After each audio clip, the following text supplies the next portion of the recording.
Welcome to another episode of Yu-Gi-Oh! Player Ranks. In this series, we rank various Yu-Gi-Oh! Themes based on your comments and suggestions. Come back every Tier List Tuesday to see an all-new installment of this series. Alright, what's up guys? We have a brand new Master Duel tier list.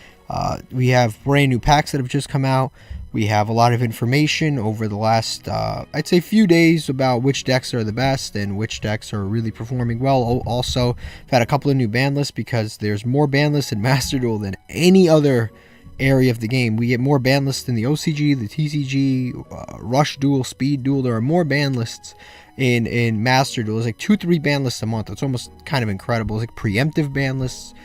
We have a lot of information to go off of, a ton of new decks, and then a ton of decks that I'm going to review here. Let's get started as soon as possible. So right off the bat, we've got Labyrinth. Labyrinth is a really strong deck. It is the best trap deck in the entire game. I would easily put it at the top of Tier 2, maybe even Tier 1.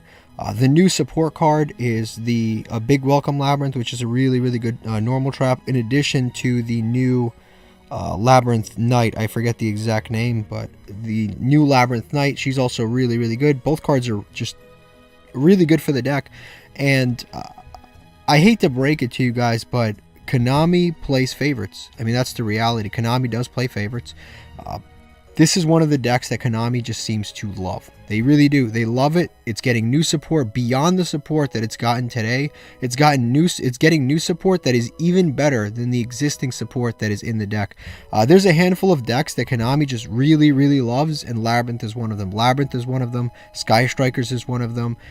These are some of the only archetypes that have actually received their own, like, the new support put into the secret packs. Like, everything else gets new cards, but they never get secret packs. These decks actually get secret packs. It's almost kind of incredible.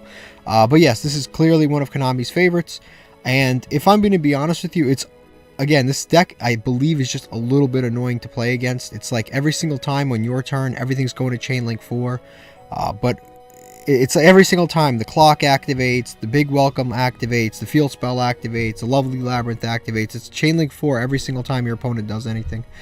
So it's a little bit annoying, but from a gameplay standpoint, the deck is really good. It's easily the best trap deck in the entire game. If you love trap decks, this is it.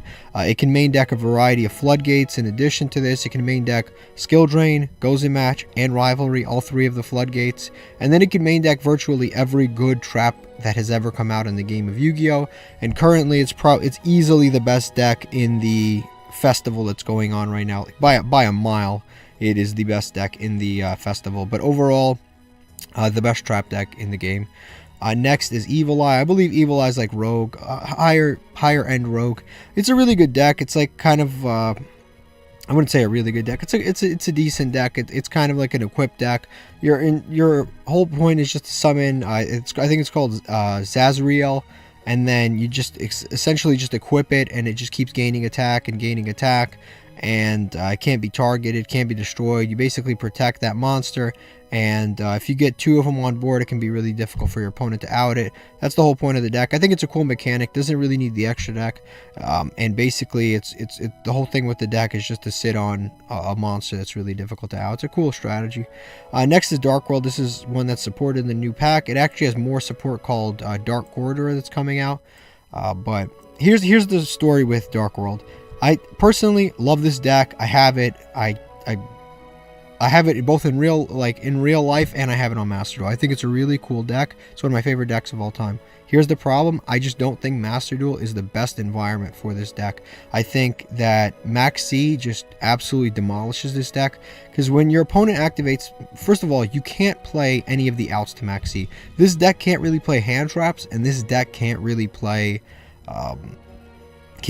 things like Call by the Grave. And the reason is because you're playing danger monsters, and when you activate dangers, there's a very good chance that you're going to discard Call by the Grave or your Ash Blossom, or one of your hand traps. Essentially, it's very possible that you'll discard one of those cards.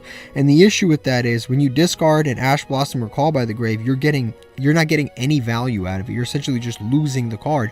Whereas if you were to discard a Dark World monster or a card that triggers when it's discarded, you're getting an additional activation out of it. So it's significantly better. This is kind of the issue with this deck, is they can't really it can't really add any of the it can't really play any of the cards that out Max C inside of the deck because of the mechanics of the deck. But unfortunately, Max C is one of the things that really hurts the deck. So you can't even like side against it. You can't deal with it because again, it's Master Duel. It's a best of one format. So this deck essentially comes down to if your opponent Max C's you, you either end your turn or you have to deck them out. It's one of the two. There's no in between. There's not like, oh, I'm going to do a real quick, like, I'm going to set up like one negate under Max C and I'm going to see if I can play, because you can't do it. Like the whole thing is, it's a combo deck. You have to summon like 25 times in a turn in order to get any kind of a decent board. So unfortunately in Master Duel, it can be a little bit tough to play this deck just because Max C just completely warps the ability to play this. Whereas in the TCG, this is a perfectly good and playable deck. Unfortunately, in Master Duel, it's a little bit rough. I'd say if this was like TCG, I'd put it in tier 3, and I'd give it a decent chance. But Max C just absolutely demolishes this deck. Next is, this is Generators. Generators is another cool deck. All of the decks so far, none of these, no, except for Dark World, these 3 decks don't even use the extra deck, which I think is kind of cool. In addition to this doesn't really use the extra deck. Basically, the deck revolves around a field spell that summons tokens, and then you contribute those tokens to do a variety of things. Pop cards. You can pop cards. You can negate things. Like, the deck is really cool. You contribute the tokens. And obviously the Generators, they don't really use the extra deck too much. Obviously you've got some level 9s that you can go into, like their newest Exceed monster, but it's not like mandatory. A lot of people, when they play the deck, they don't even really go that much into the extra deck, which is really cool. But yeah, overall I think it's like a higher tier rogue deck. It's really cool. If you run into it, remember, try to take out the field spell as soon as possible, because that is the main like engine of the deck. Unfortunately, terraforming did get hit, but this deck actually does have in archetype ways to search it, and it can play Metaverse without it holding the deck badly, like too bad. Next is Trap Trick. This is another deck that receives some support. I'd say this could be tier 2, tier 3. This is another deck that's like really good. These two are like competing to be the best trap deck in the game. I can't even really say that Labyrinth is by far the best trap deck in the game, because I think, honestly, I think that Trap Trick is actually better at going first than Labyrinth is, but Labyrinth is better overall as a deck. Like I said, because Labyrinth is just, their monsters are just giant. They're like 3,000 attack, 2,900 attack. They have really big monsters in Labyrinth, whereas in Trap Trick, a lot of the monsters are kind of weak. You can use the Link 3 of the Trap Trick Link 3 monster to buff everything, which is cool. But for the most part, like in the mirror match, like let's say you're playing Labyrinth versus Trap Trick, most of the time, Labyrinth will usually win that mirror match, especially if Skill Drain is active. I mean, it's a wrap. But overall, yeah, I think it's probably like a tier 2 deck. It's pretty good. The new support is really strong. When it came out in the OCG, it instantly started topping. When it came out in the TCG, it instantly started topping. Like, it's just really good support. There's one that's a trap monster, which is really good because it triggers Sarah. You can activate it the same turn you activated. It has recursion now out of the graveyard, which is really nice. Like, they gave this deck a lot of really good new tools. And then they gave the deck some cards that are kind of repetitive. They gave them a draw card, but they don't really use it. But it's still kind of like, it's still a cool card, but they don't really use it. They gave them a few other Link monsters, Exceed monsters, but again, they don't really, they're maybe one-ofs. They don't really go into them. But the deck is actually kind of cool. Definitely tier 2. What probably, I would almost say probably one of the best decks going first in the entire game of Yu-Gi-Oh! Like, it's just very difficult to play against Trap Tricks when they set up an established board. It's very difficult. Next is Goatee. I'd say Goatee is like a rogue synchro deck. It's one of the better synchro decks out there because it doesn't need much to combo, which is actually quite nice. Whereas other synchro decks like Synchrons, for example, you need a combo and combo and combo to get to any semblance of a board. And it also benefits from being, their cards benefit from being banished, so you can use things like D-Shifter and stuff like that. And obviously that's very good against the remainder of the meta. Somebody asked me to add this. This is the Elemental Dragons. I'm putting this in Avoid at all costs. So Tempest is limited to 1. Blaster is limited to 1. All of the other ones, the other 2, which is the Earth one and the Water one, are both banned. So you can only play 2 Elemental Dragons in your entire deck.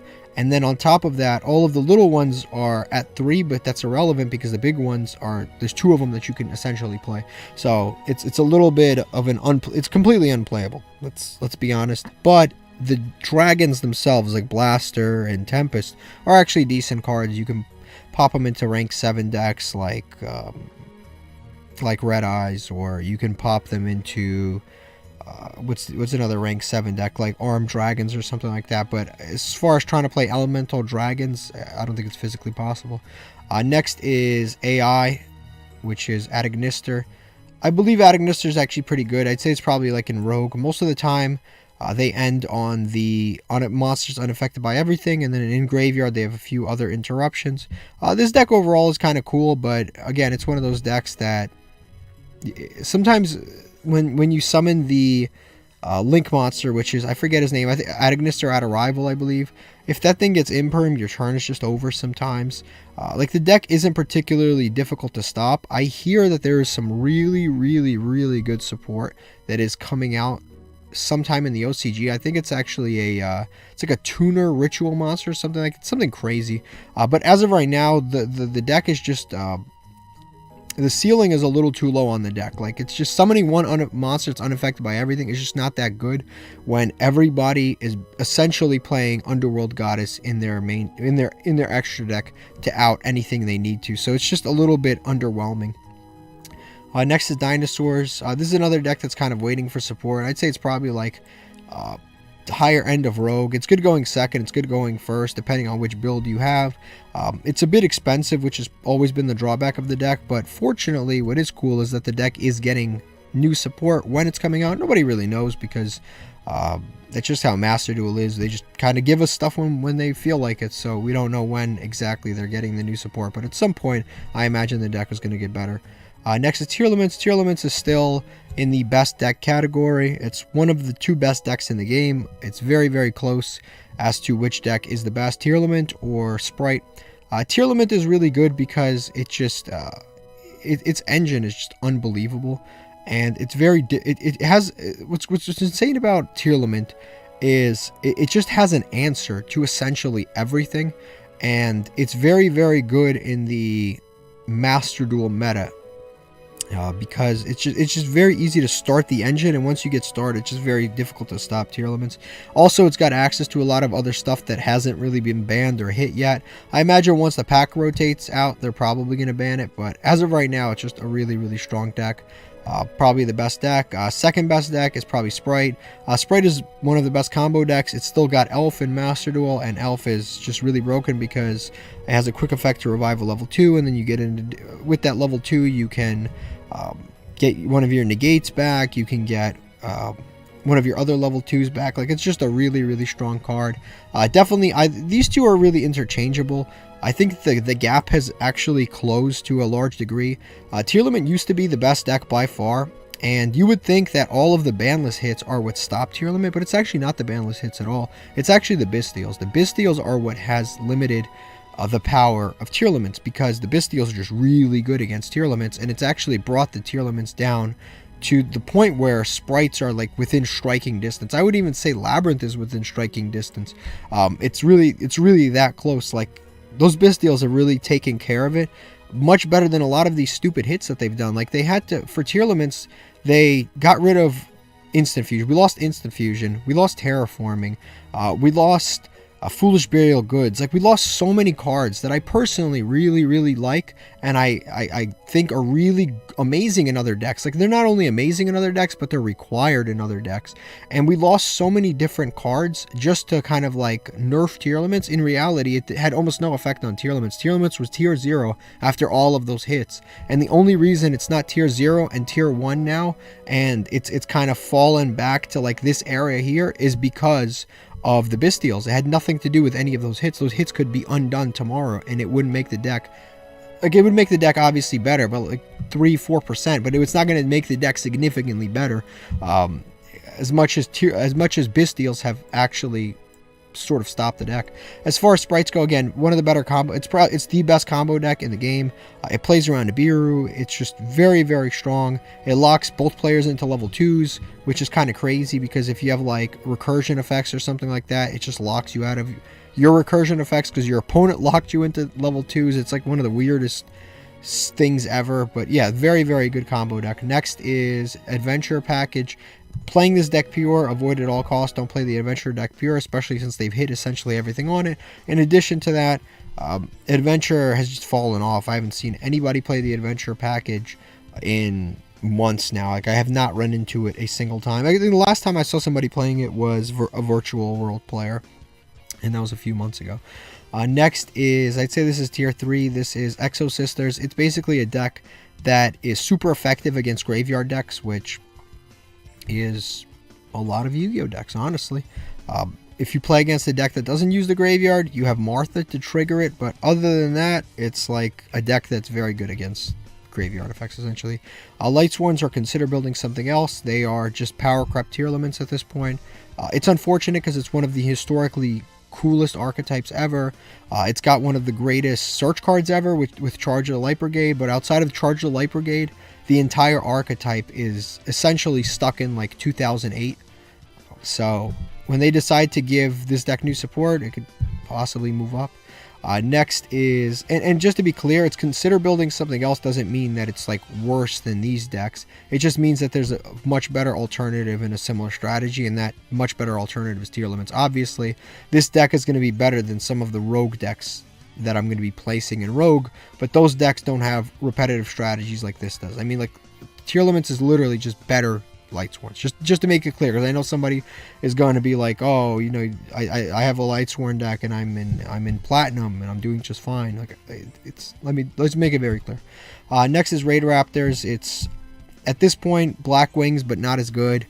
You've got Ultimate Falcon. You've got some of the other cool options. You can mix it with the Phantom Knights, but I just think overall the deck isn't really that strong enough right now and it needs some new support. Rogue definitely is. This deck has really fallen off. This is Eldritch. It has really fallen off. Eldritch is just not what it used to be. Mostly because most of the floodgates are gone, which I would say is probably overall a positive thing in a. It's a very positive thing in a game that is a best of one format. Like, it's very frustrating when you're trying to play and your opponent like flips skill drain. You get rid of the skill drain and flip goes in match. It's like, okay, great. Like, I lost because. It's frustrating to play against a lot of floodgates, but in reality, this deck relies too much on Eldritch, and Bystials are a huge part of the metagame right now. Bystials demolish Eldritch, like they absolutely demolish it. Unplayable with Bystials out here. So unfortunately, I think it's kind of stuck in Rogue. It used to be like an easy tier 1 deck, now it's Rogue, and honestly, Labyrinth is just a better version of Eldritch, if we're being honest. Next is B-Troopers. B-Troopers is another deck that's just... there's new support coming, but like it's just not good enough. Like, I don't really know what they're doing with this deck. Every time there's a TCG exclusive, it's like they always suck. And it's really frustrating because this deck is just not... Overall, it's just not that good. It doesn't really do anything. It's very good at recursion and special summoning and fusion summoning and this and that and this and that.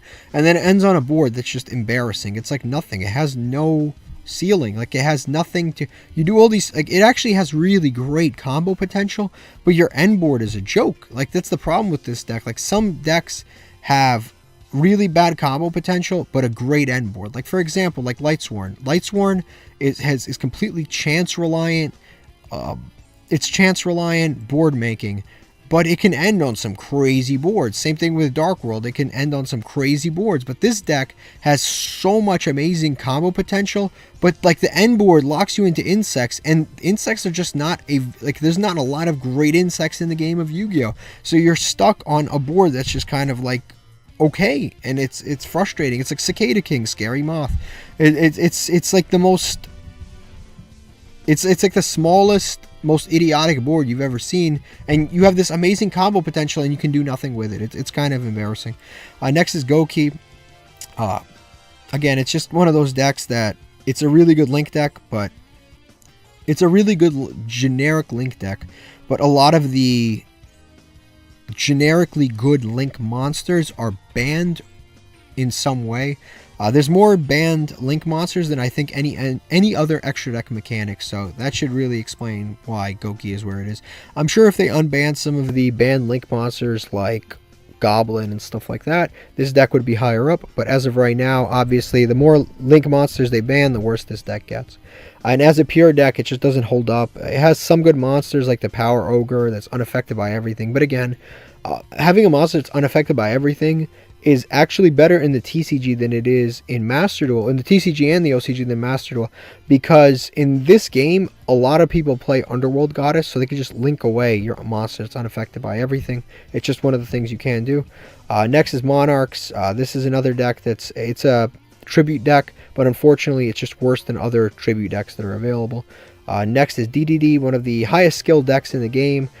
If you have to be essentially a genius. It's like every time you play this deck, it's like watching an episode of Dexter's Laboratory. You're a genius. Like Jimmy Neutron, Dexter's Laboratory, all of those incredible geniuses can play this deck. If you're not smart, this is not the deck for you. I always tell people, try to stick to something easier. Play Labyrinth, play Eldritch. If you're not too bright, those are the decks for you. I'm trying to get back into Yu-Gi-Oh! I'm going to learn DDDs. No, that's not how that works, guys. That's not how that works. You have to be smart to play this deck. If you got accepted into Harvard, maybe you can play DDDs. It's like practice. It's like practicing for the SATs. You just play DDDs. You're going to get a great score.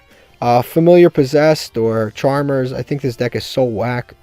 It's a lot of people like it because of the art. Okay, cool. I'm not here to it's whatever. You like it. You like the art. You like the art. I don't think the art's terrible, right? Look at this, so dramatic. It's like this Yugioh standing in front of this girl. So dramatic. It's like the cover of an anime. Listen, it looks cool, but the truth is, it sucks. There's nothing you can do. They're monsters that are 1850. They essentially do nothing at all. None of the monsters do anything. They support other archetypes better than their own archetype. It's incredible. And then on top of that, it's the entire deck is carried by the spells and trap cards, which are essentially attack point boosts and draw one card. And the best card in the entire archetype is Secret Village of the Spellcasters. And this isn't even the best spellcaster deck available. It's just not a deck I would recommend playing. Next is Neos.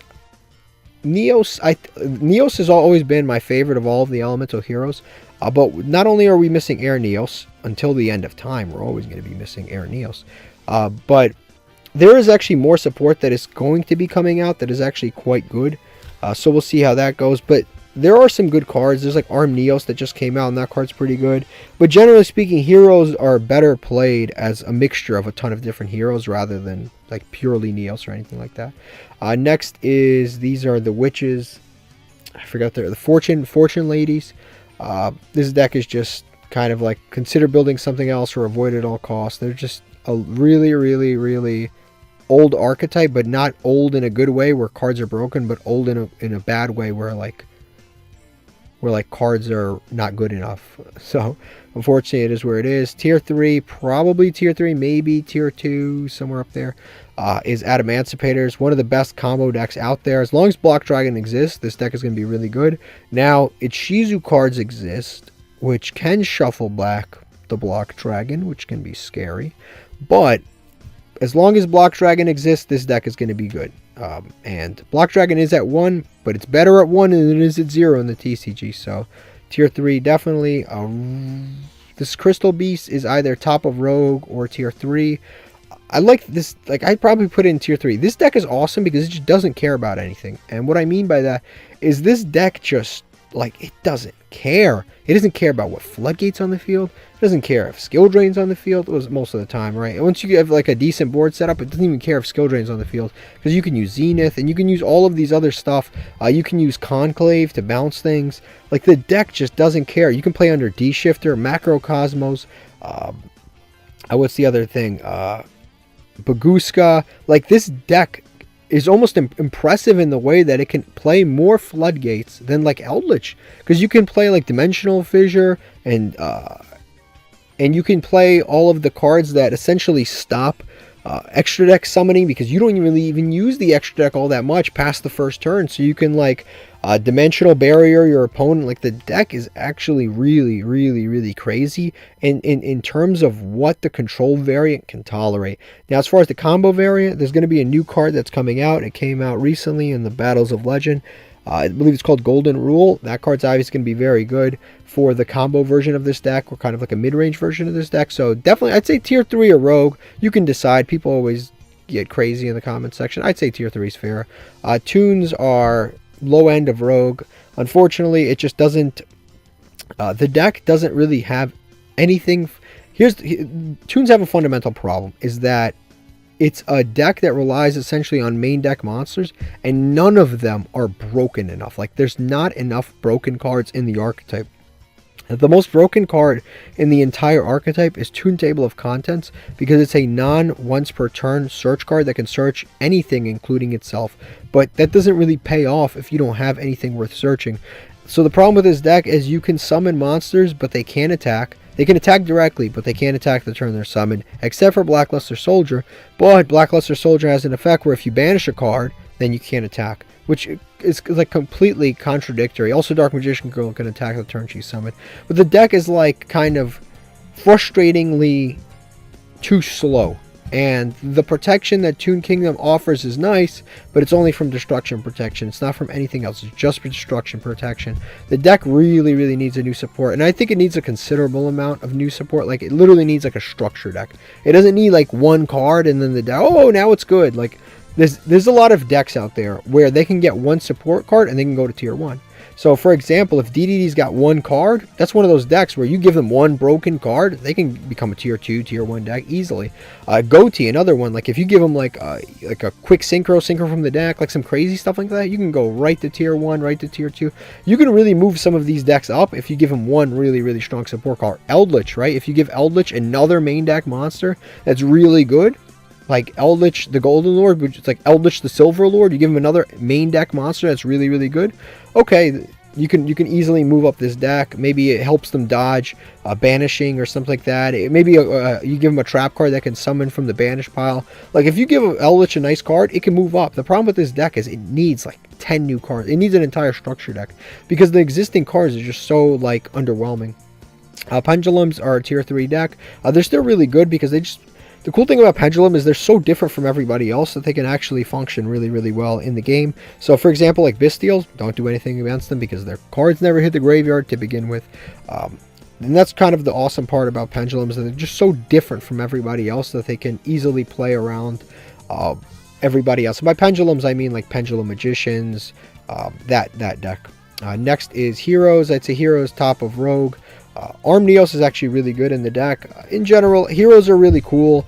Their problem has always been playing against Nibiru, but they do actually have some cool plays against Nibiru now. Darklaw has been their best card for a long time. They have Darklaw. They have who's the other guy? Who's the GOAT? You have Darklaw.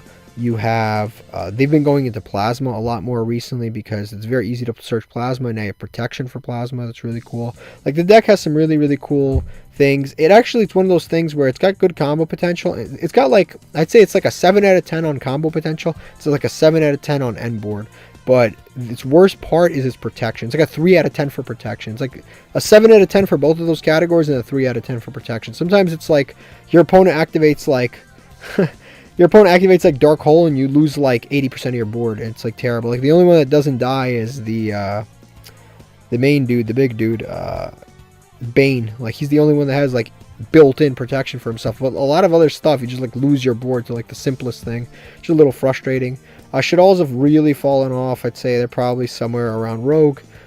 They rely way too much on Window. Like, the whole deck essentially is just Window Turbo, and it's kind of embarrassing. And unfortunately, Tearlaments does a better job of using the Shaddols than Shaddols do, which sucks for them. Next is Blue Eyes. Blue Eyes is one of those decks where the only time it's really good is if it's an engine it's an engine for another archetype than it is an archetype for itself.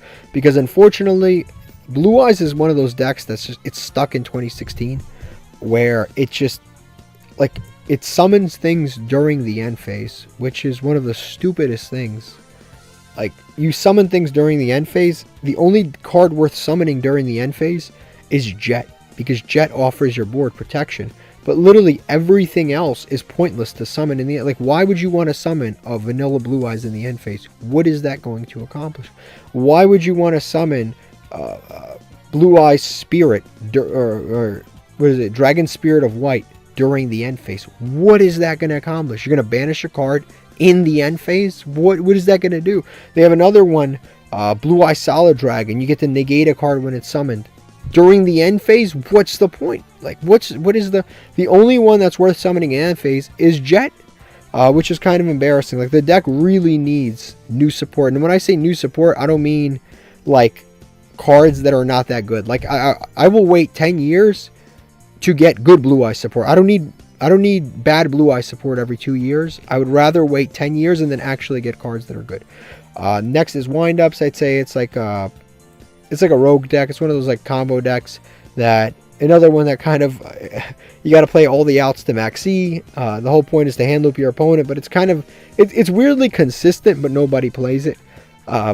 It's just one of those decks that you just never ever see. Wind Witches is consider building something else. It's just a little too weak.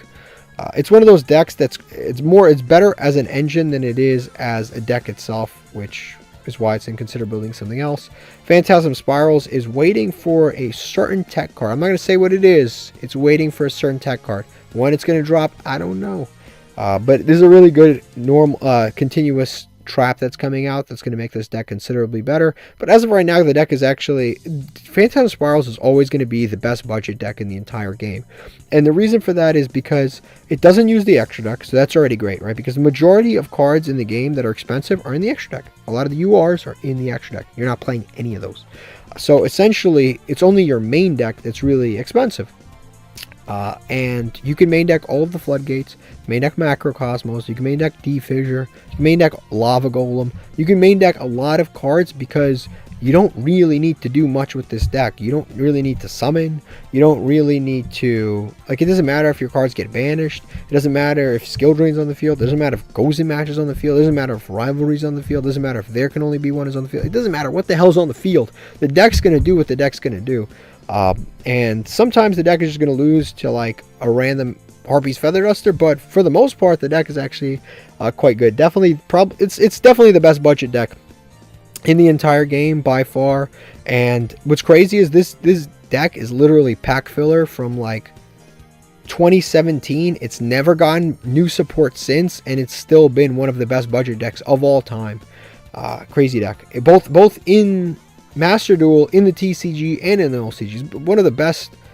It's one of the best. It's one of the best budget decks to ever come out, and it's like never ever gotten new support, which kind of sucks, but it's the reality. Next is Infernoids. Infernoids is a cool deck. It's it's one of those decks that mills, and if you resolve Maxi against them, you essentially win the duel. It's also a deck that has to go second because the whole point is to kind of like OTK your opponent. They have reasoning at 3, but unfortunately, I think Monster Gate went to 1. Grass got hit, which kind of hindered the deck a little bit. So the deck lost a few of its cool. The deck lost a few of its cool. What is it called? Like materials. But unfortunately, yeah, the deck is somewhere around Rogue. It just doesn't really live up to some of the bigger decks. Subterra is another Rogue 3, like a Rogue deck. It used to be one of the best decks available to you, but again, I believe it's just a little bit too slow. And it's one of those decks that really relied on a lot of different Floodgates, and the more Floodgates get hit in Master Duel, the less good this deck becomes. So as long as Floodgates exist, this deck is just going to keep falling off and falling off and falling off. So I'd say it's probably in Rogue. Next is Spiral. This is one of the better combo decks, but and the crazy thing is, this deck, people were like so afraid that it was going to be good when Illusion Magician came out, which is Illusion Magician is the one that searches Magician Souls. People were so afraid that this deck was going to like take over the meta. It was going to be so good. And then it came out, and the deck is just okay. You see it maybe one time every 200 duels, and most of the time, the deck just kind of puts up a decent board. Uninterrupted, it puts up a decent board. You can usually out it pretty reasonably. So I'd say it's probably in like Rogue. Battery Men, don't play this because pure, they're just not that good. Element Saber is one of the worst decks ever printed. It just is terrible. It's like, I always say it's like a deck from like 2006, printed in 2017. It got printed 11 years too late. Altergeist is a good trap deck. It's a top 5 trap deck of all time, but right now it can have a little bit of trouble competing with some of the other trap decks. So I think Trap Trick is better, Labyrinth is better. You can make a very strong argument that Eldritch, wherever the heck I put it, is better, so I'd probably say put it behind Eldritch. You can make the argument that it's just a worse trap deck than a lot of these other trap decks. It is getting some new support, and it's one of those decks that I believe has just gotten a little bit too power crept, but it's definitely like a top 5 trap deck of all time. Next is Black Wings. Black Wings is pretty good. The new structure deck that came out actually does have some really good support. It actually had an early release, which is kind of cool. It had a card in the structure deck had a card before the TCG even got it, which is really cool. One of the weirdest parts of Master Duel. It's like there are cards in Master Duel that haven't come out in the TCG, but there are also cards in the TCG that haven't come out in Master Duel, and it's just like it's such a weird area where it's like there's so many cards that are just unreleased in both of these things. It's so weird. But yeah, I think it's better than Raider Raptors for sure. It's one of the better Wing Beast decks out there, and it has a really actually pretty nice combo ceiling, but it's a pretty easy deck to interrupt, unfortunately. But it does have a very has a nice end board. It actually does have a very nice end board. Get out on multiple negates, the trap card that you can activate from your hand. You actually do play the dragon, so the trap card is totally usable. You've got the monster that's Master, which is the one in this artwork right here, which is unaffected by everything. He's really, really strong. Like the deck is, and it steals a monster. Like the deck has some really, really cool pieces, but unfortunately it also can be somewhat easily interrupted. Gravekeepers is probably somewhere in Rogue. It's one of those decks that people think is going to be good whenever there's a graveyard meta. Right now, there's a huge graveyard meta, and this deck is still not that good. The problem is the deck has to go first. If you go second with this deck, it's already too late. Necro Valley's not doing anything going second. It's just not helping anybody. So, unfortunately, this deck essentially has to go first. If you go second, it's already too late. So, you have to pile it in with a bunch of going second cards on the off chance that you go second. Next is FAs. FAs is probably considered building something else. Yeah, FAs are just not good enough. They're like the 20th best synchro deck. They just don't put enough of a board up, unfortunately. They're just better synchro decks to play. Magical Musketeers is an okay deck. It's a rogue deck. It just relies so much on its Link 1, and the Link 1 is only useful going second, but the deck is actually quite useful going first, which is really, really odd. Like the deck just has a very weird playstyle. It's not a bad deck by any means, but it's definitely just a little bit of an odd deck. It was supposed to be one of the greatest. I remember when it got released, it was so overhyped, and when it actually came out, it just maybe got a handful of tops. It's just a very underwhelming deck. Next is Cyber Angels. It's in consider building something else or Rogue. Cyber Angels has some good cards, but unfortunately, most of the good cards are just abused in other fairy or ritual decks like Herald or Drytrons in general. Like most of the actual Cyber Angel cards are just not really all that great. Next is Time Thieves. Time Thieves is a decent rogue deck. Unfortunately, pure, they're just not that good.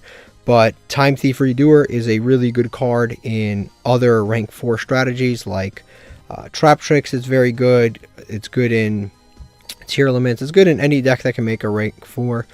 But as a pure deck, they're just a little bit too underwhelming. A fun deck to play without a doubt, but just not that good. Dragon Link is definitely possibly tier 2, tier 3.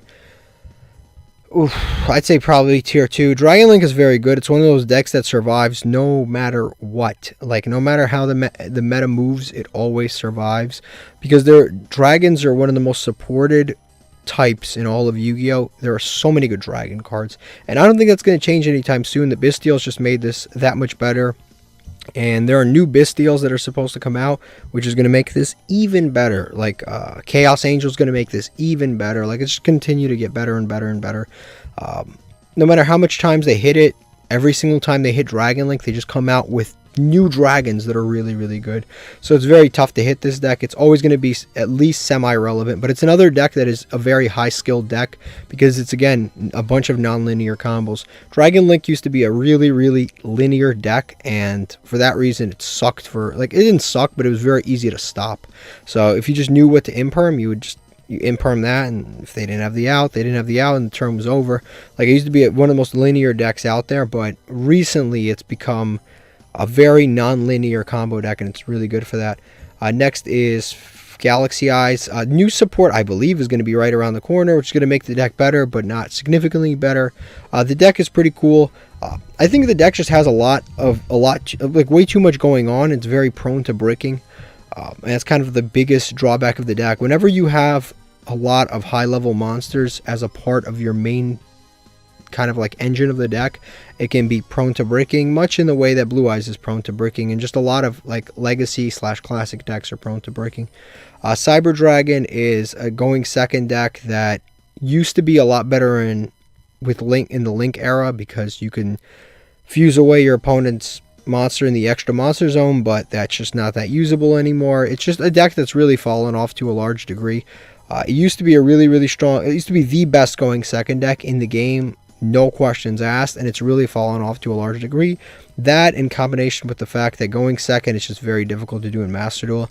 I always thought that, I was like, oh, it's no big deal, like going second is going to be good because your opponent will never see it coming. Unfortunately, going second in Master Duel can be really, really rough, because there's a lot of like weird lingering effects that will just prevent you from playing. So like Labyrinth has like the viruses, dimensional barrier, for example, like lingering effects like that. Other lingering effects that prevent you from special summoning. There are weird lingering effects where even if you out your opponent's board, they can still make it impossible for you to play, which is really unfortunate. Next, we've got Jinzo. It's avoid at all costs. Traps are, while they're good, they're not even, like, Jinzo as an archetype isn't even going to help you against the best trap decks in the game, which are Labyrinth, Trap Tricks. Like, it just does nothing against those decks. Like, maybe Jinzo's good against Trap Trick because they have weak monsters, and if you prevent them from activating traps, that can be helpful, but they can just go into, like, any rank 4 monster and beat over the Jinzo, and that's that. Unfortunately, Jinzo as an archetype is just not that good, mostly because traps in Yu-Gi-Oh! Are not that good. Generically, they're not that good. Jinzo was at its peak when every deck ran 5-6 trap cards, but now nobody runs trap cards with the exception of decks that are entirely devoted to trap cards, so it's probably avoided at all costs. Predaplants is a good fusion engine, but as a pure deck, they can be a little iffy. Like I said, they're better as an engine than they are as a deck, unfortunately. Dragon Maids is a deck that's really fallen off. I don't even know if there's a deck that's like an easy replacement for it. Like, I'd say probably Dragon Link is a better option to play, and you can play some of the Dragon Maid cards in a Dragon Link deck, which is really cool. Because you can play the Dragon Maid, the trap card. It was Laundry, I believe. And you can play the Dragon Maid trap card, and then you can play the main Dragon Maid, which is the black dragon. I forget her exact name, but you can basically play those two cards as an engine in Dragon Link, and this will make some fun Dragon Link plays. But as a pure deck, it's just a bit too slow, and it doesn't really end on much. It's another deck that it's really consistent, really has good combo potential. It just has a very low ceiling where it ends on, like, best case scenario. It's like, okay, Heretic Seal of Heavenly Spheres, maybe a bounce and like a negate, which is, it's good, but it's just not enough, unfortunately.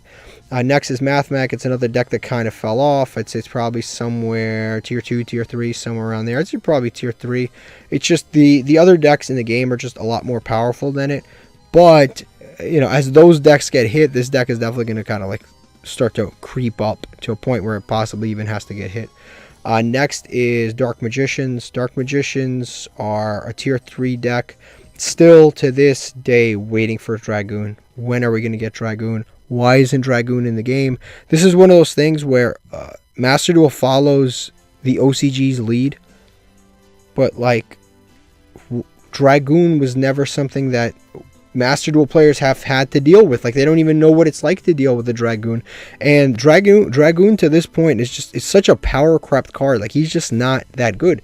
He's a negate, but you got to play 2 bricks in your deck. Plus, you actually have to play 3 bricks just to play him. Like, honestly, I'm comfortable with Verde Anaconda, Dragoon, Red Ice Fusion. I'm comfortable with all that stuff being in a metagame altogether. Like, it's basically a monster that gives you a negate, and you have to discard, but you have to play 3 bricks. I don't even feel like, honestly, I feel like you can bring Dragoon into the game. It'll help Dark Magician. It'll help some other archetypes like Subterrors and stuff like that. If you want to ban Verde Anaconda, then ban it. But like honestly, Dragoon needs to be in the game because the deck has no boss monster. The best thing you have is the dragon. Which dragon am I talking about? It's the dragon that basically protects back row. That's the best case scenario. The deck is actually quite good playing with Bystials, but it would be awesome if you could make a Dragoon using a Dark Magician and a Bystial. That would be so awesome, because you could fuse during your opponent's turn, you can send a Druis Worm, summon a Dragoon, and then you can send, what's it called? Yeah, you can use a Druis Worm, and then you can send a card to your opponent. It would be so cool if you could do that, but unfortunately you can't. Next is Aromatherapy. I'd say this is consider building something else. They're just better plant decks, and they also use some of the Aromatherapy cards, so consider building something else on that one. Next is Kawaki Meru. Kawaki Meru, I would say, is avoided at all costs. As a pure archetype, they suck, but the rock ones are actually quite good, and I would recommend playing them in Adamancipator. But as an archetype, they just are not really a playable archetype. There are a bunch of different types. They do a bunch of different things. They have nothing to do with one another. I'd say just play them in Adamancipators. Don't play them at all. This is a repeat, unfortunately. This is something that's already been spoken about. Next is Phantom Knights. This is a deck that is like, it's fallen off to a large degree, and it's definitely not a great meta to play this. The Bystials are absolutely disgusting against the Phantom Knights, number one. Number two, the tier limit, the Ishizu cards are really, really good against Phantom Knights, and just in general, any deck that is built to play against tier limit is automatically going to be good against Phantom Knights. So at the moment, it's just not a great metagame to play it. Next is Dragoonity. Dragoonity is a worse version of Dragon Link. It is a less consistent version of Dragon Link. It has certain things that are cool on its end board, but overall I'd say Dragon Link on its own is better than Dragon Link with Dragoonity. Some of the cool monsters that you can summon with it is like the monster that you can tribute itself to negate a monster. Like you can get some cool monsters on your end board by including it, but unfortunately I don't think it's good as just pure Dragon Link. Next is the Live Twin, Evil Twin. I think this is a decent deck. It's probably like Rogue. It's better as an engine along with sprites than it is its own pure deck. Unfortunately, the deck itself kind of loses to Call by the Grave / Bystials, and it really loses hard against the Bystials.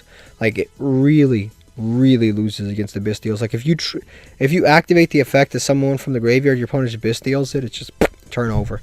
A lot of time it's just the turn is gone, and unfortunately that's where the deck is at. Mixed with the sprites, it can actually be quite good. Next is Burning Abyss. Burning Abyss has really fallen off. It's just, again, same thing as Phantom Knights. The stuff that hurt Burning Abyss are the same things that hurt Tier Element. So if they're playing anti-Tier Element, they're playing anti-Burning Abyss, and also the Bystials are just really good against this deck. This deck is waiting on new support. This is the Noble Knight, Ignoble Knights, the Synchro version. It's waiting on new support. It hasn't even come out in the TCG. It comes out in the TCG, I believe, this week. So we'll see where this goes. I imagine the deck is definitely going to move up, but this deck has so much support at this point that it's kind of outrageous. Zombies is a really good deck. It's always kind of a good deck. I'd say it's probably somewhere in tier 3. It's always a solid option to play. It's good mixed with a variety of zombie archetypes. It's essentially like a zombie pile deck, and it turns all your opponent's monsters into zombies. That can be really helpful against a variety of things. You can use it against tier limits so they can't fuse with the monsters in the graveyards. You can use it against dragons and it hurts them a lot. This is Math Mech. It can turn them all into zombies. They no longer have any more Cyburst monsters. It's good against Adamancipators. Now all the rocks are zombies. Like it can really be helpful against a lot of different archetypes. In addition to just having Doom King Baller Drock and stuff like that, the deck can be really strong. Has a lot of good synchros. The deck is quite good. This is definitely a top of tier 3 deck. So they keep hitting this deck every single ban list, and I don't think Konami understands. It doesn't matter how much you hit this deck. As long this deck has sustained so many hits for how irrelevant it is. This deck doesn't matter how much you really hit it, because as long as the main core engine exists, the deck will always be playable. Because the issue with this deck is it just is really good in Master Duel. Because your opponent can't side deck against it, number one. But more importantly, everyone is main decking Max C and all of the answers to Max C. So they've got 3 Ash, 3 Call by the Grave, and 3 Max. Actually, 2 Call by the Grave, 3 Ash, 3 Max C. That is what everyone essentially devotes 8 cards of their deck to the Max C package. This deck is unaffected by that entire Max C package. The only card you can Ash is Rabina, and often you have protection anyway. Or Eaglin, but again, often you have protection and you can chain block, so it doesn't even matter. You can chain block, so Ash does almost nothing against this deck. Maxi does literally nothing against this deck, and then Call by the Grave does nothing against this deck because every time a monster leaves the field, it's banished anyway. That entire package is worthless against this deck. So as long as Maxi exists, this deck will always be somewhat good, and it really doesn't matter how many cards you hit. You would have to hit, like, they would have to, like, limit Rabina. They would have to limit Eaglin. They would literally have to, like, give this deck the... They would have to give this deck the Elemental Dragon, the E-Dragon treatment, where they just, like, ban the entire archetype. Because it's almost incredible. This deck is still usable. It's still a really good deck. Now, it takes a lot more skill because you can't just drop a barrier statue on the board and throw your legs up and bounce whatever they normal summon. Now you actually have to use some skill. But the deck is always going to be somewhat relevant. Sword Soul is another, I'd say, tier 2 deck. It's probably somewhere up here. One of the most consistent decks in all of Yu-Gi-Oh, all of time in Yu-Gi-Oh. It is so incredibly consistent. It's the best synchro deck in the entire game right now. And I don't think that there's anything even on the horizon to compete with it. It's just that good of a synchro deck. Extremely consistent, and that's what it's got for it. It's not that this end board isn't even that good. It's like 90% of the time your end board is Baron de Fleur, Baron de Fleur, the Xiaofeng, I forget his exact name, this guy right here, Baron de Fleur, this guy, and a Blackout, which is their trap card that pops 2 cards set face down. It may be a hand trap. That is the majority of the time their end board, but they get to that end board every single time. It's a very, very consistent deck. Top of tier 2. Next is Kairu Shin / what is it called? Kairu Shin / Umi. This deck is another deck that's really, really strong. It sucks that the not the unexpected die, the what's it called, got hit. The Foolish Burial Goods got hit, and that sucks, but it's not the end of the world. This deck is really, really strong still, because this deck is just, it has the water monsters, and it doesn't play any darks, any lights whatsoever, so Biz Deals are totally dead against this deck. They do absolutely nothing. Like, Bistials literally never, ever, ever, ever do anything against this deck. You can still play this deck by using things like reasoning and stuff like that to get to the cards that you need to faster, but obviously the deck did take a consistency hit.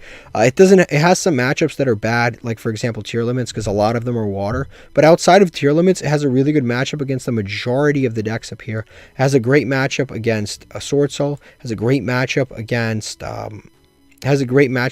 like trap tricks, because they can never get 2 monsters on board, and they can never link, they can never make a Sarah, they can never make a they can never make a Sarah, they can never make a rank 4, they can't do anything. It's good against all of the other combo decks here. Like, it's literally good against every deck in the game except for the best deck in the game. So that's why it's in kind of like tier 3-ish, maybe even top of Rogue, somewhere in that area. That's literally the only thing holding it back. Next is Sun Avalon. I'd say this is another deck that not Sun Avalon, this is Sylveon. This deck, I'd say, is consider building something else. Basically, if you want to play plants, you got to play a plant pile deck, where you play a bunch of different plant archetypes all in one big deck rather than the decks individually, and that includes the aromatherapy cards. Dinomorphia is another trap deck that is quite good. It's probably like top of Rogue. I wouldn't say it's like the best trap deck. It basically, the whole point is you just keep paying half your life points, half your life points, half your life points, and the lower your life points get, the better your cards get. It's all cool and all, but it's just a little bit inconsistent. You've got the Supreme King card, which is really good. You can drop a 4,000 attack monster out of the blue, which is really cool. The Rex Rum is a really strong card. Teresia is a really good searcher. Like, the deck has a lot of good tools, but it can be a little bit underwhelming. Next is Despia. Despia is either tier 2 or maybe tier 1. I'd say it's probably tier 2. It's high tier 2. So the deck is really good. The Bystials have added a lot to it because it's made it very competitive and able to be played with tier elements. Able to be played against tier elements, which is really cool. A lot of tier element players have actually been playing tier element Despia, which is kind of cool too. Like, the deck is really, really strong. It's got a it doesn't have a good like combo end or like a ceiling, but it has a lot of very, very consistent cards, and it has a lot of recursion, and it gets a lot of resources in the end phase. Sometimes the board will seem like, that board's not that great, and then you hit the end phase and you go like +5. So yeah, the deck is really, really cool, really strong. Thunder Dragons is a deck that I'd say is rogue.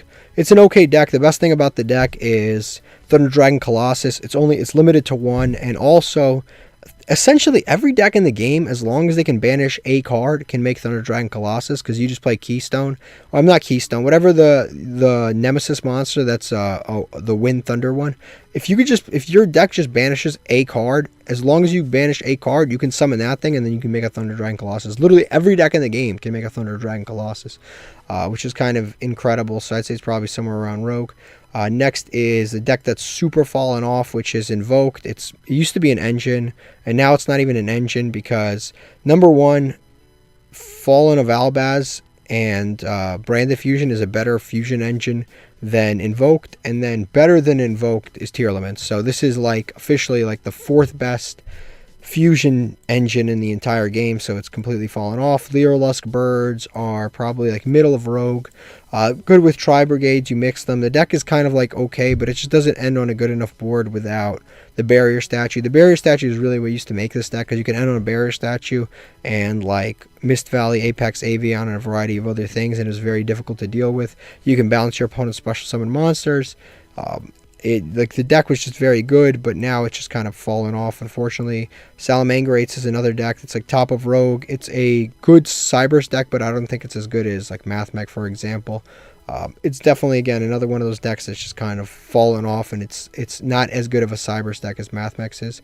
Scareclaw is kind of in the rogue area. It's good mixed with Tri-Brigade, but overall I think it's just kind of underwhelming. Sky Strikers is another deck that is just a favorite of Konami's. Konami actually has more support coming out for this deck. There's more support beyond that support coming out. They're going to continue to take cards off the ban list. This is one of the only decks that just... one of the only archetypes, one of only 3 archetypes that has actually gotten cards added to their secret pack. Like, you don't have to worry about... Like, this deck right now is in rogue because Bystials destroy it, and because... the Bystials absolutely like torment this deck, and the Shizu cards destroy this deck, and sprites are very good against Sky Strikers. Like, this deck is not in a great place right now, but you can, as long as you're a Sky Striker player, you have nothing to worry about, because Konami loves you, and they will one day, for some reason, continue to print support, continue to take things off the ban list to make sure that this deck is at least somewhat viable at all times. Next is... This is Drytron. It's definitely a rogue deck. It's one of those decks that just, it's fallen off to such a large degree, but definitely don't sleep on it, because again, it has very, very high combo potential, and if you don't take this deck seriously, they'll destroy you every single time. Like, the deck is really good. Next is Utopia. I'd say it's kind of like, most of the time when you see this deck, it's usually an FDK. Outside of the FTK, it can make a really good like end board, but again, it's just not a super consistent deck, unfortunately. It gets a new card like it has so much support that it's almost tough to even decide which Utopia cards to actually play. There's like a new support card every other pack. Next is... This is Gladiator Beasts. Gladiator Beasts have had their time. I think that they are very much past their prime. Last time we got new support for them was a couple years ago. It was good support, but overall the deck I don't think is strong enough to compete with some of the stronger decks in the game. Plunder Patrol is definitely up here with the higher end rogue decks. It's a good deck. It's a little bit complicated to understand if you're playing it for the first time, but it's definitely a very good deck. And what's good about this deck is like literally nobody knows how to play against it. You can really learn a lot from the solo mode on how to play this deck and get a nice grasp on it. It's actually overall a pretty good deck. Sharks are not as good as they used to be. I'd recommend if you're playing a fish deck, play Goatee. Sharks unfortunately lost Totally Awesome. Totally Awesome is I hate the fact that we lost Totally Awesome. I hope when they eventually hit Sprite Elf we can get Totally Awesome back, because I miss him. He's my boy. I haven't seen him in a few years, and I want him back. Next is Orcust. Orcust, I'd say, is a decent graveyard based deck. It's kind of like a Phantom. It's kind of like Phantom Knights, but the problem with this deck is it's one of those things that it catches a stray because of the Bystials. Same way Phantom Knights does, same way that Burning Abyss does. Like, the problem is they're dark monsters that go to graveyard. If you have the field spell up, they're quick effects, but if you don't have the field spell up, they're like Bystial bait, unfortunately. Unchained is a good rogue deck. This deck has a lot of recursion, which is really crazy, and it's getting new support. The new support comes out in about a week in the TCG, and it comes out in who knows when in Master Duel. So the new support is actually really good. As of right now, the deck is actually quite decent. This is Amazement. Amazement is like a top 10 trap deck in the game, but unfortunately that is just not good enough. It is essentially, they're traps that equip themselves, either your monsters and your opponent's monsters, and then based on those effects they can do a variety of different things. The deck is, I don't think that it's just not good enough. Like, the ceiling is just not good enough on this deck. It's getting a new support card, but just one. The deck is unfortunately just not strong enough in terms of what it can do. Labyrinth just does so much with so much less. Like, one activation of a Labyrinth trap does what like 3 activations of this deck does, unfortunately. Yeah, I'd say Rogue, bottom of Rogue. Next is Virtual World, the only deck that still plays the Adventurer package. I'd say it's kind of like a middle-end rogue deck. It's just so different from everybody else that can actually be beneficial. It doesn't really get hit by Bystials. It can make a lot of... it can make level 9 synchros very easily, level 6 synchros very easily. It can climb very easily. It can make rank 9s. It can go into... it can go into Zeus very easily. The deck can do a lot of cool things, but I think it's just fallen off to a large degree. Ghost Trick will always be either avoid at all costs or consider building something else. It's basically a flip deck that's just not really all that great. Marincess is probably at the higher end of Rogue. What is positive about Marincess is it's all water based. The negative part of Marincess is it basically ends on a Towers monster. If your opponent can out that monster, you just kind of lose. Like, literally, if your opponent has a Kaiju, everything goes down the drain, because now you can't activate your trap card from the hand. You can't do the negate. Like, the deck relies so heavily on summoning that giant Towers monster that's equipped with 3 monsters, and if you can out that, I mean, it's just over. It's nothing you can do. Next is, this is Machina. I'd say it's somewhere at the top of Rogue. It's an all-earth deck, so it's not at all affected by Bystials. The only one that's affected by Bystials is Machina Ruin Force, I believe, which is the dark one. Other than that, they're almost all... Oh, and also it's called Unclasp or something like that. There's one other one that's dark, but almost the entire archetype is all earth. So other than those two, it's an entirely earth archetype, totally unaffected by Bystials. Bystials don't do anything against the deck, which means they're dead cards in your opponent's hand. This deck does lose pretty hard to things like Maxi. If you get Maxi'd, you need to summon like 5-6 times to even have any semblance of a board whatsoever. The positive thing is the deck has a lot of recursion. Like this deck probably has some of the best recursion in the entire game of Yu-Gi-Oh! Earth Machines just has so much recursion. Next is Tri-Brigade. This is another deck that's really fallen off. The problem with Tri-Brigade was also always the same thing. It just really wasn't that powerful of a deck. It was consistent, but it wasn't powerful. It basically just, it ended on maybe a couple of traps set and Revolt. Like it was always like in a double Dragon Lords. And the problem with this deck is the same problem that Dragon Maids have, which is that their end board is just not that good. Like, no matter how consistent the deck is, like, it's just not that great of an end board. And it used to be one of the real, like, easy to play Master Duel decks, but now it's just kind of become too weak to compete.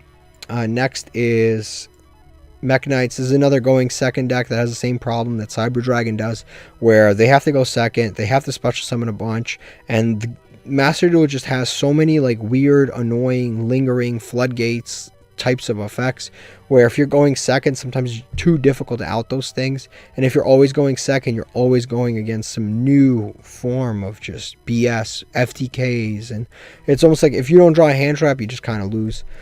Next is Weather Painters. Weather Painters is a decent card, decent deck that relied very, very heavily on skill drain. Skill drain is gone. Without skill drain, the deck is considerably weaker.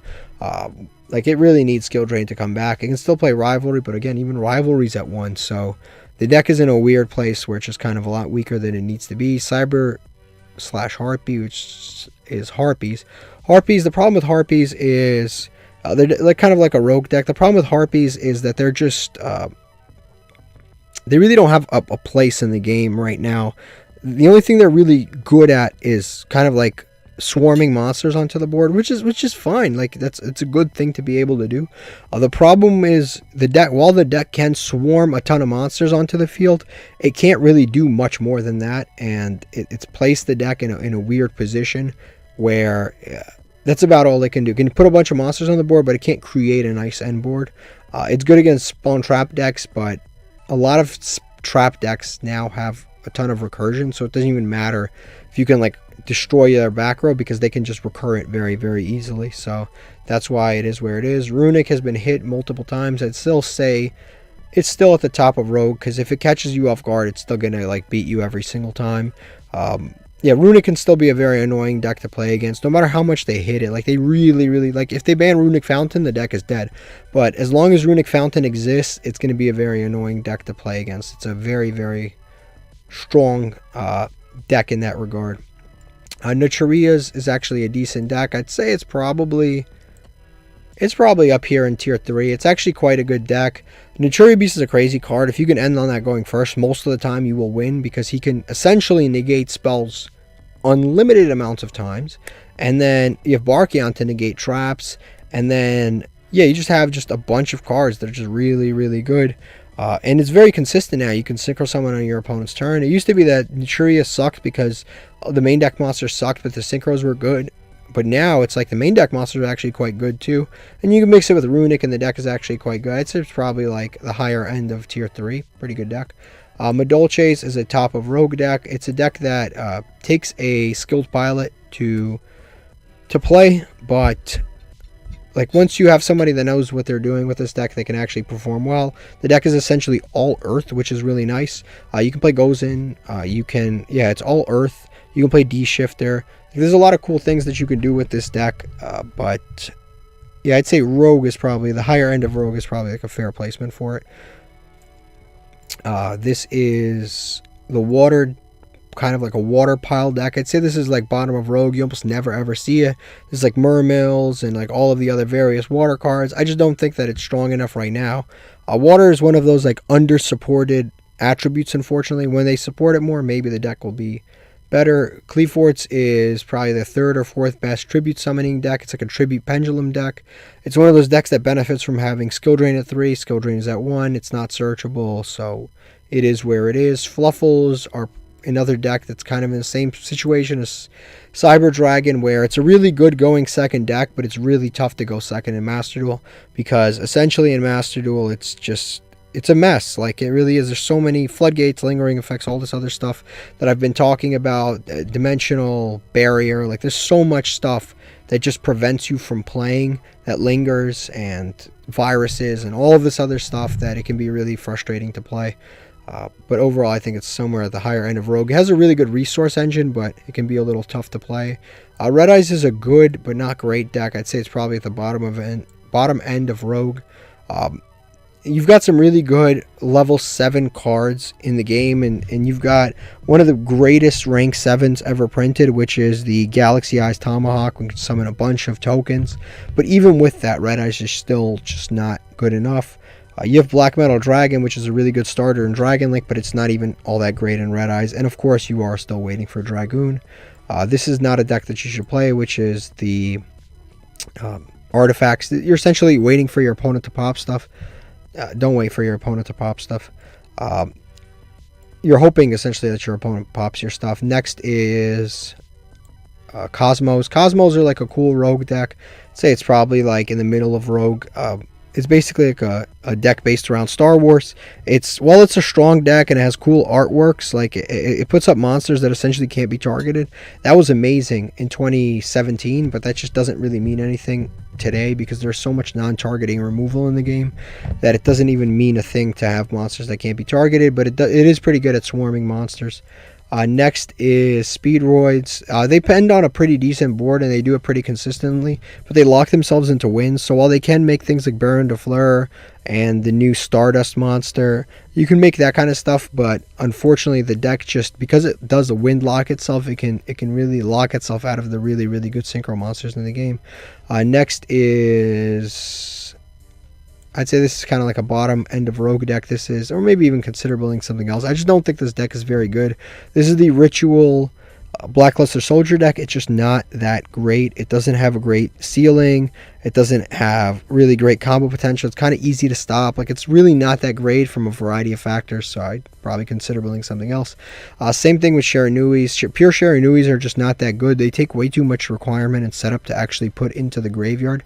So I would recommend you just play Zombie World, and you can play some of the Shiranuis in that, but overall, playing pure Shiranuis is just not the way to do it. Veocroids absolutely suck. They are not a good archetype. They've been bad the entire time that they've been out. Like, they don't even have one redeemable monster in the entire archetype. Like, there's not, like, every archetype in Yu-Gi-Oh has, like, you know, like a few really broken cards. Like, for example, like Harpies have Harpies Feather Duster. Everybody knows it's good. Harpies Featherstorm. Everybody knows it's good. Heroes have Darklaw. Heroes have Elemental Hero Stratos. Toons have Toon Table of Contents. Time Thieves have Time Thief Redoer. Like, every archetype has good cards in it, like where you could say, like, man, if that was in another archetype, it would be broken. This is one of the only archetypes in the game where it's like the whole archetype sucks. Every card sucks. It's unbelievable. There's not a single card that's broken. The entire archetype sucks. It's embarrassing. Magician Girls are just not that good. Just play Dark Magician. Don't play these guys. They don't really do much of anything. None of them are really that good. Chocolate Magician Girl is the best, and she's not even that good. So don't play them. True Dracos is the second best tribute summoning deck. It can play much more Floodgates than Fluundereeze can, but it's weaker than Fluundereeze for sure. It's also another deck that's good against Maxi, although you do have True Draco Return, which, you know, Maxi, you can chain Maxi too. Buster Blader is kind of like an okay deck. You need to set up a very, very specific lock. It's fairly consistent, fairly easy to do, but outside of it's a very one-trick pony deck where it basically summons Buster Dragon and the Destroyer, and they basically just summon those, change your monsters to defense, and turn them into dragons, then they can't attack or activate their effects. It's a bit of a one-trick pony, but I'd say overall it's pretty good. This is another deck that I don't recommend anybody play, which is the Digital Bugs. They're just not that good of an archetype. Very low ceiling, very good, low combo potential. Just overall, just not that great of a deck. Paleozoics is kind of like bottom end of Rogue. It's a deck that has gotten hit multiple times, not because of itself, but because of just other things happening. Unfortunately, its boss monster is totally awesome, and without totally awesome, this deck is just not that strong. Next is Lunalight Kaiju, which Lunalight Kaiju / 8 Access, I'd probably say it's like a higher end rogue deck. It's the best going second deck in the game, just because it has so much more versatility than other going second decks, and it doesn't even really need its extra deck, although it can use its extra deck. So if you get like Dimensional Fissured, Dimensional Walled or something like that, or Dimensional Fissured, or not Dimensional Walled, but it's the dimensional card that basically locks you out of a summoning mechanic. It doesn't matter because you can still summon like Dangers that are 3,000 attack and still, you know, go for game. Exodia is avoided at all costs. There's just no point to play Exodia. There's no consistent way to get Exodia other than the FTK Exodia.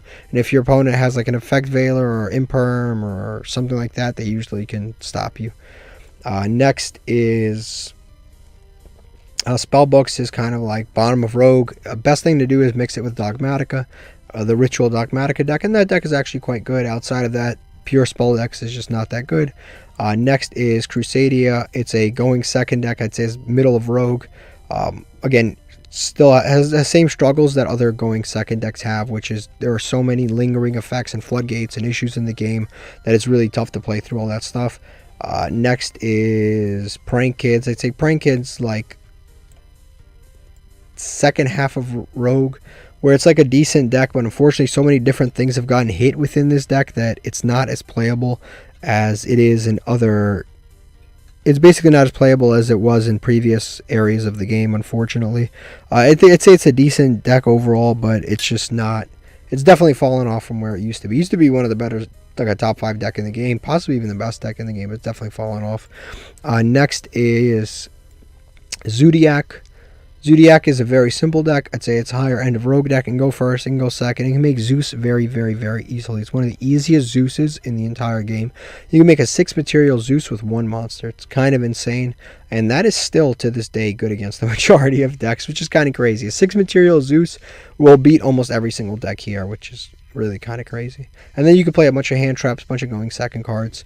The only thing is, again, like that's about everything that the deck can do right now. Next is Pendulum Endymion. I'd say this is probably tier 3. It's one of the better ways to play pendulums. Pendulum Magician with Endymion. It's a very strong deck. You can put a lot of negates onto the board, and Bystials do essentially nothing against this deck, which is really cool. Next is Dream Mirror. This is another consider building something else. It's a cool chaos deck. The artwork's nice, the concept is nice, but it's just such an inconsistent deck where you have to play so many you have to play so many field spells, and sometimes you brick on those field spells, but if you don't play those field spells, you end up losing. Like it's such a cool mechanic that would have been great 10 years ago, but unfortunately it just came out a little bit too late in the game, and the game is too fast to play a deck this slow. Unchained we already talked about. Ancient Gears is consider building something else. The problem with Ancient Gears is it struggles from all of the same issues that all of the other going second deck struggle with, but in addition to struggling with those things, the requirements for a lot of the fusions is a little too high. So you need to like fuse 4 monsters or 3 monsters in order to make a monster worth actually summoning, and the problem with that is obviously that like you have to essentially use up your entire hand to make 1 monster, and if your opponent gets rid of that one monster, you essentially lose the duel. It's just a very weak deck. I would recommend playing Machina instead, or Earth Machine. This is Symphonic Warrior. Basically a 2-card combo can end on a couple of negates, an Appaloosa, a Vortex Dragon, and what else can I add? Like a Borreload Savage Dragon, but the deck just is very easy to stop, unfortunately, and the 2-card combos are very, very specific, so I would definitely recommend playing something else. Libromancer is a good engine for rituals, but I just don't think that rituals, there's not a lot of good ritual decks in the game right now, unfortunately. Herald is the best we've got, and it's gotten hit pretty badly. With just all of the fairy support getting hit, so unfortunately it is where it is. I imagine it will pick up a little more, but probably somewhere in Rogue. ABC's had its time for like a couple of weeks. ABC's was really good because it had the Therion King Regulus with a variety of other cards, and it had like a 2-week period where it was actually one of the best decks in the game, and then all of the other stuff came out and suddenly it wasn't all that good. Next is Trains. I'd say I'm going to put Trains right next to Machina because you essentially play them together. It's like one big Earth Machine pile deck. Next is Therions. I wouldn't recommend playing Therions as an isolated deck, but I would recommend playing Therions in a variety of other decks, such as Earth Machines, such as Plants, such as other decks, but not in itself. Slifer is a deck I would avoid because Slifer is unsearchable. So if you can't search it, it can become problematic. You can always search it with the Joker Knights, but I wouldn't recommend playing that. This is actually quite a good deck, probably the highest end, probably like tier 3. It's a synchro deck. It's no punks or punks. It's a really, really good synchro engine, one of the best synchro engines in the game outside of Sword Soul. While it is a good synchro engine, it just sometimes it can be a little bit of an issue to get started with this deck. just because it's sort of easy to interrupt, and it's not as consistent as something like Tier Limits or Sprites or something like that. It's overall it's a good deck, but it's just not as good as some of the others. Dark Magician we've already spoken about. This is Red Resonators. I'd say bottom of Rogue. This is Resonator slash Red Archfiend. This is a good deck that is getting a structure deck, so it's getting some really good new cards that we haven't even found out about, but as of right now it's a bottom of Rogue deck. It has the giant red dragon Nova. That card is really good, but like outside of that card it doesn't really have a lot of great cards to put on its end board, so that's why the deck is kind of like iffy. Final Countdown, I don't recommend you play. There's no way that you are lasting 20 turns with your opponent unless you're playing like every floodgate that's left. Unless you're doing that, you're not lasting 20 turns. I haven't actually seen anybody win with this yet. Next we've got, this is Grand Maju. I think Grand Maju is a decent going second deck. It's one of the cool things about Grand Maju. It doesn't really rely on like an extra deck or anything like that. So you can go second. You could build a control version where you can play like Macrocosmos and Dimensional Fissure and all that stuff. So the deck is definitely cool, but it's definitely got its issues. This is like a lower end Rogue deck, this is Winged Dragon of Ra. Winged Dragon of Ra is another kind of issue where it's a one-trick pony. You summon it, you pay all your life points except for 100, and then basically you lose to any paper cut. But as long as you can protect this thing and keep it on the board and not take any damage, you essentially win the duel. Gem Knights have completely fallen off. It used to be an FTK deck. Now it's kind of like a beatdown strategy, which doesn't really work in modern Yu-Gi-Oh! So it is where it is. I unfortunately pulled multiple Royal Rares from this archetype, and I have no interest in playing this deck. Relinquished is a deck that got hit with the instant fusion hit, but it's not like it got hit like super considerably. The deck was really never that strong. It's a going second deck that can be cool, where you can use like kaijus and stuff and then steal those kaijus back from your opponent using Thousand Eyes and Relinquished Anima and stuff like that, and regular Relinquished. Like, it's a cool deck, but I just think it's a little bit weak. We've already discussed this, so this is just a repeat. This is a deck with a super low ceiling, but like decent combo potential and decent recursion. This is Witchcrafters. Again, decent, really good recursion and really good, what is it called? Recursion and... Yeah, this deck has really good recursion and card economy, but unfortunately it just ends on an end board that's just kind of like, it's like iffy. It's like, what is this really accomplishing? It does almost nothing. So that's kind of the problem with this deck. Sun Avalon is one of the better plant decks in the game. Every single plant deck at this point uses a Sun Avalon engine. So whether you're playing Aromatherapy, whether you're playing Sylvans, no matter what plant deck you're playing, you're essentially playing this engine. And the best plant deck in the entire game is, I have them down here somewhere, Rika's. Rika's is tier 3, I want to say, probably even tier 2. It's like a high tier 3 deck. One of the better decks in the game. Probably I'd say a high tier 2 deck. This deck is actually really, really, really strong, where it's essentially like Lair of Darkness, where you contribute your opponent's monsters, but it's much, much better. You have a Graveyard Negate, which is really cool. And by Graveyard Negate, I don't mean a card that negates a card in the graveyard. I mean a negate that activates from your own graveyard, which is really cool. Yeah, the deck is just really good, and it's really cheap.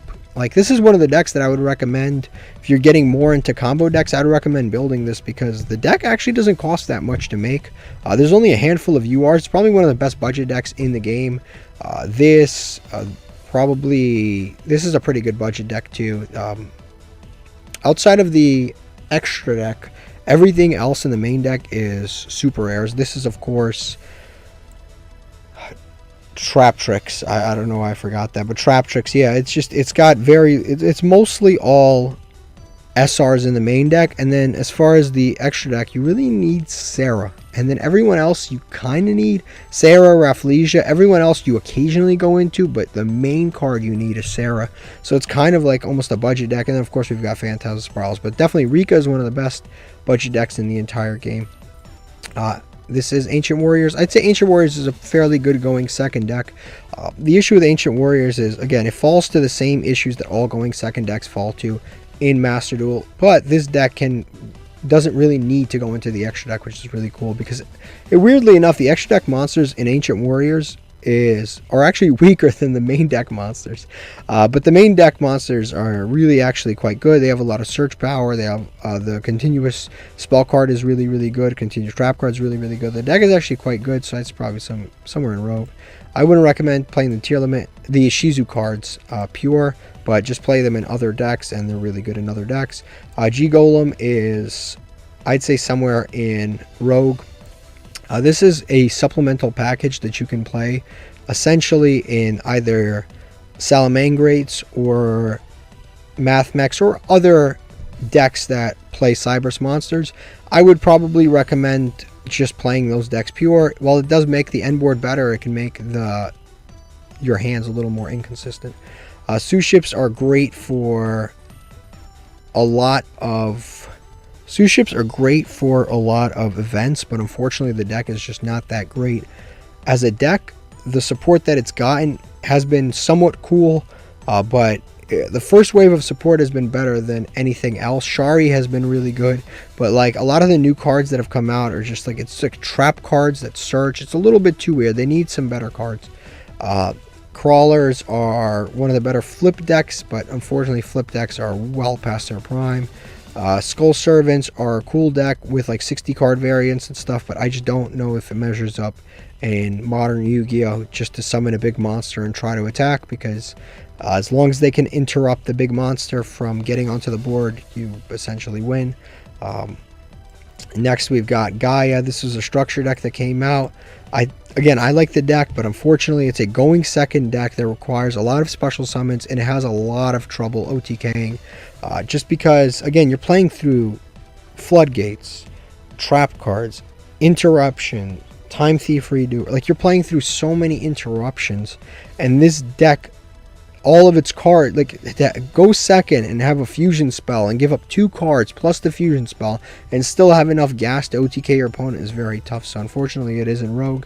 Numeron has really fallen off. I'd say it's kind of like in the middle of Rogue, just because a lot of modern decks have so much recursion that it's very difficult to kind of like break through your opponent's defenses. There's just, you have so much recursion that like one Lightning Storm and Numeron Network it just doesn't do it anymore. It was great 6 months ago where you could just, okay, Lightning Storm, Numeron Network, game. But now that just doesn't work. Because again, everything recurs. All of the top decks have a lot of recursion. Tier Limits has recursion. This has negates plus recursion. Despy has a ton of recursion, and it can summon all types of things during your opponent's turn. This has a decent amount of negates. Not a lot of recursion, but a decent amount of negates. This has a ton of recursion. A lot of this stuff has recursion, so you don't have to... That's why Numerons have kind of fallen off. Every other deck, there's just so much recursion in the game where even if you wipe their board clean, they are still going to be able to summon more monsters and protect their life points. And of course, this deck doesn't do much after that. The best thing it can do is make like a Crusadia Avermax, and that's about it. Next is Destiny board. Avoid at all costs. This deck sucks. It takes up your back row while you do need your back row. So it's always been a weird mechanic. Where it's been tough to really make this deck playable or even try to be playable. Next is Speedroids. I'm so dumb. Synchrons. Synchrons is a one-trick pony that relies on Junk Speeder. If Junk Speeder is negated, your turn is over. Junk Speeder is not negated, the duel is over because you've already won. That's the deck. If they can stop Junk Speeder, you win the duel. It's very tough to break the board once it's already set up, but it's very easy to stop the board from even getting there in the first place. So it's definitely like middle of Rogue. Amazonas is a beatdown strategy. I'd say it's a decent Rogue deck. It's very cool that it's different from every other deck in the game. It would be a lot better if Rivalry and Gozen Match were at 3, because then the deck, it's perfect for the deck. They're all warriors, they're all earth. Perfect for the deck. Unfortunately, those are both limited to 1, so it's kind of tough to get to them. So the deck is in Rogue. Next we've got, this is the Earth Fairies. I just placed them and they totally vanished. I have no idea where they are. Here they are. I'd say it's greater as an engine than it is in an actual deck. There's a lot of areas where you can use it, like in Medolces. You can use it in Earth Machines. You can use it in a variety of places. These are the Earth Fairies. They're a decent deck on its own, but I wouldn't recommend playing them by themselves. I'd probably mix them with something else if you could. Kaijus is another thing. Somebody asked me to add this. Kaijus is probably consider building something else. And the reason I'm putting this here, Kaijus are obviously very good because they can out so many different things. But I would not recommend playing Kaijus in as a deck itself. Like as a pure deck, I don't think I've ever seen anyone successfully operate Kaijus as a pure deck. They've only been really just a way to out boss monsters in your opponent that you can't out otherwise. Obviously you play this deck and you play Kaijus in a ton of different decks that are here, but you wouldn't play the Kaijus as a pure deck. The closest thing we've ever seen is in regards to building a Kaiju deck is there used to be a Kaiju Crusadia deck that was actually quite good, and you would actually summon Gamma Seal and you would have the negates from Gamma Seal and stuff like that. But other than that, I don't think anyone's ever used it. There's another one that somebody asked me to add, which was the Sacred Beasts. I'd say Sacred Beasts are probably somewhere in Rogue. They're a really cool deck, but I swear to you, most of the time when you see Dark Beckoning Beast summoned onto the field, it ends up being a spiral, not a spiral, it ends up being a sprite player. Every single time I see any of the Beckoning Beast summoned, or this continuous spell that adds a Dark Beckoning Beast to your hand, anytime I see one of those cards activated, almost every single time it spirals, and it's never Sacred Beasts, and that really sucks because I actually like the Sacred Beasts. I like them as an archetype, but it's one of those decks that really needs to go first. They have some really good cards like Fallen Paradise. It's basically Pot of Greed on a field spell that gives your Sacred Beast protection. That card is really good. You have Cerulean Skyfire. I'm sorry, I got that mixed up with another. Yeah, Cerulean, actually no, I didn't. Cerulean Skyfire is the continuous spell card that works with Hamon. That card's really good. You change them to defense, negate something. That negate is actually continuous, so you can even negate things like Super Poly. That in general, that's just a really cool archetype. Unfortunately, it does struggle going second sometimes. Next is Samorg. Samorg is like a rogue deck. I'd say it's somewhere in the bottom of Rogue. This is a cool deck. Its issue that it's just honestly not as good as Floowandereeze. It's essentially Floowandereeze, but they have to also special summon. It's Floowandereeze deck that special summons, and there are a lot of cards in the Samorg archetype that can actually be used in Floowandereeze, which is really cool. But overall, I'd say it's probably like a bottom end Rogue deck. And it does actually play some dark monsters, and the cards do go to graveyard, so you can get Bestialed, unlike the Floowandereeze. These we've all reviewed. They are all repeats. If there are any decks that I've forgotten, because I always manage to forget some decks despite how many I add every single time, please let me know. But this has been the tier list. If you enjoyed it, please let me know in the comment section down below, and thank you for watching. La, la, la, la, la, la, la.